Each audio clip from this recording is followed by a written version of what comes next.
Welcome back. We are here with the 1460s recap, so let's get into it with 1460. We have little Madalena Larkin becoming a toddler. Remember when she was that little? Oh my gosh, Ginevra as a child, along with Catalina as a child as well, Catalina Payne. Then we had a lot of deaths. We had Alexandra Larkin die. We had Cassian II Heathcliff die in the drama, which we'll see in just a second. We had Elric Axtell also pass away, and then Jeremiah Axtell as well also died. We also introduced some new townies, including the Goths, so starting with Bella Goth and then her husband Mortimer. As you all are aware of these townies, I'm just showing you their makeovers basically. We have Cassandra Goth, and of course the kids couldn't wear glasses because glasses weren't a thing at the time. We have Alexander Goth as well. Then the Calientes, we have Katrina and Dawn and Nina and Dina, who I guess I don't have pictures for, so whoops. But anyway, so we have the boys trying to become accomplished before they start trying to find wives. We have Madalena's birthday again that we talked about. Thomas is super into archery, so we're going to try and get more into that now that we haven't been playing him a while. But the kids all doing their homework together, another Ginevra's birthday. Then for the drama, we find out that Randolph has met with Mortimer and they've banded together to defeat Cassian. So they come to confront him and get their land back. And of course, they win. He unfortunately passes away. And then we get to bring Mortimer in as the new Lord. So that starts 1461 with the new Lord. We have two deaths. We have Frost Payne dying right after getting married. So sad. And then Mirabelle Axtell also dying. Then we have the children just working on their skills and aspirations and having a good time. We start doing the balls. So Thomas does meet Dina and they get along well. And then also he meets Cassandra and Nina's around there too. He goes on a chaperoned date with both ladies, both Dina and Cassandra, and they both go pretty well. But Cassandra does tell him that she's not really interested because she has someone else, which leads us into 1462, where we have, who's that baby? Helga Payne, and then Frost the fourth Payne, Helen Smith, also becoming a child here, and then our dear Martine died in childbirth right after her husband. What a disaster. So we find out that Cassandra's true love was in fact Dawn, so they are in love, and she even tells her father that she doesn't really want to marry Randolph even though he wants her to, but she finds out that Dawn is cheating on her with Nina, and it's very upsetting. We have Dante coming home from the war. Dante and Thomas, who both went. Then we have the ball some more. Dante, Nina, and Don are doing a little something here. So that ends off that year, and we go into 1463. In 1463, we have Malcolm Payne, who was just born, along with Helga becoming a toddler. So Malcolm was the baby that she died in childbirth over. And then we have Fiora Payne and then Randolph Landgrab finally becoming a young adult. I'm glad he survived that. Osmi unfortunately did not survive, and then neither did Emile III, our only vampire baby that survived. We have Dante becoming a vampire because he was scared that he would die in war, and we have Thomas and Cassandra kind of revisiting each other now that she is single, but Nina caught them kissing in the back room and started a rumor about Cassandra being caught with men, so that was not nice of her. El Rosaria is obviously very angry that he was involved in a scandal, but he agrees with Mortimer to get married to Cassandra and is very excited about that. Meanwhile, Thomas is still seeing Odelgard on the sly.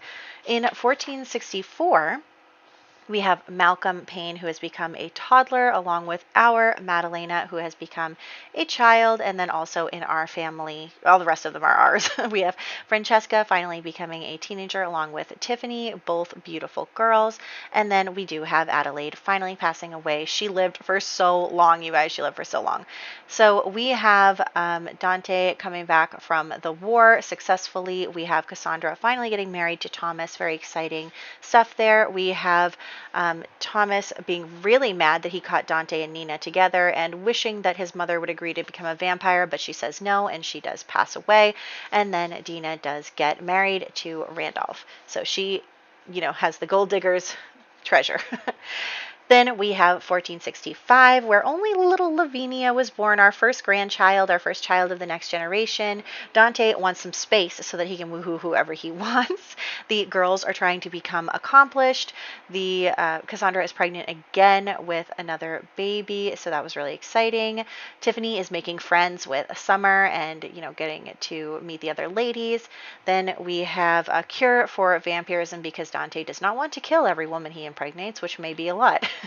Then we have Francesca and El Rosaria, again, butting heads over being, a lady and all that stuff. In 1466, we have Randolph II, who was born, so that was really great for the Landgrab family. Lavinia became a toddler. Cassandra became a young adult, along with, of course, our boys, Thomas and Dante, also becoming young adults. We all survived those roles, and that was very stressful, but I'm very happy that we all survived them. So that was really great. We have Thomas returning from war victorious and alive, so that's really good. We have Tiffany meeting Jay for the first time at a ball and meeting the other boys. El Rosaria continuing to put pressure on Francesca, and then Francesca deciding to hijack Tiffany's date, and then El Rosaria going pretty crazy as a vampire, so that was not good. In 1467, we have little Randolph II becoming a toddler, and then Catalina Payne becoming a teenager. Unfortunately, not going to have any children. We have Ginevra becoming a teenager, and Helga Payne, unfortunately, passed away. We have El Rosaria, now a human again, asking for forgiveness for her actions and not getting it. And then we have Alexander Goth entering the social scene, definitely a sought-after match. We have Ginevra's birthday, very exciting. She's a teenager, she's beautiful. We have Jay proposing to Tiffany despite having wooed with Francesca, who gets mad at him and causes a scene because she is in fact pregnant with his child. Everybody finds out about the whole thing, and it's a big scandal for their entire family, including ruining El Rosaria's reputation as the queen of the social circle. In 1468, we have Malcolm III becoming an infant, very exciting for them to have more boys. We have Neville Larkin is born from Francesca. We have then our twins, Thomas V and Mortimer Larkin, born. Love that we had twin boys again.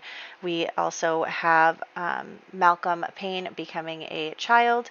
As for the year, we have a party at the Goth household where Tiffany, who was heartbroken, has now found a new love, and Thomas revisits an old love and promises that one day they will be together. And then we have Dante and Nina hanging out, marrying for realsies. We have Francesca dying in childbirth, but then being able to live because she became a vampire. The baby was born. And then Tiffany getting married to Alexander and becoming Tiffany Goth, Lady Tiffany Goth, as she will be once Mortimer dies. We have Thomas also threatening Jay to stay away from his family, and also Ginevra meeting some new people and trying to, enter the scene. So in 1469, as you guys just saw, we have little Bella Larkin, who was born, and then Peregrine Landgrab, who is also born, 2 little girls. We have our twins becoming toddlers, which was really exciting, and I'm really glad that we were able to plead for Thomas and he was able to survive. We have little Malcolm III Landgrab becoming a toddler, and then Frost IV becoming a teenager, along with Helen Smith, who neither of them are going to get married, and we did have one death, which was little Neville, unfortunately. So as for the drama, which you just saw, so you probably remember, Thomas and Dante talked about moving to the big city. We spent some more time with our little baby before saying, worrying about him dying. Tiffany is not willing to forgive Francesca for everything that happened. We are spending some more time with little Thomas before killing him, and then we plead with the Grim Reaper for his life, and he agrees to allow Thomas to live. Meanwhile, Bella has gotten it into her head that she thinks that the child is now a changeling after his near-death experience. She is abducted by fairies when she goes to look for him.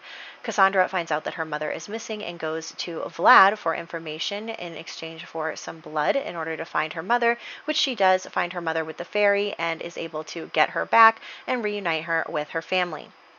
So that is what happened in the 1460s. I am so excited on everything that has happened. It feels like so much has happened, and I'm really, really happy about that. And I just also am really excited for the future going forward. I'm excited to go to a new city with new Sims and new adventures. So I am just really, really hoping that you're excited too, that we are finally, making the move out of Hemford on Bagley and trying something different. So I am really excited, and I will catch you in the next one.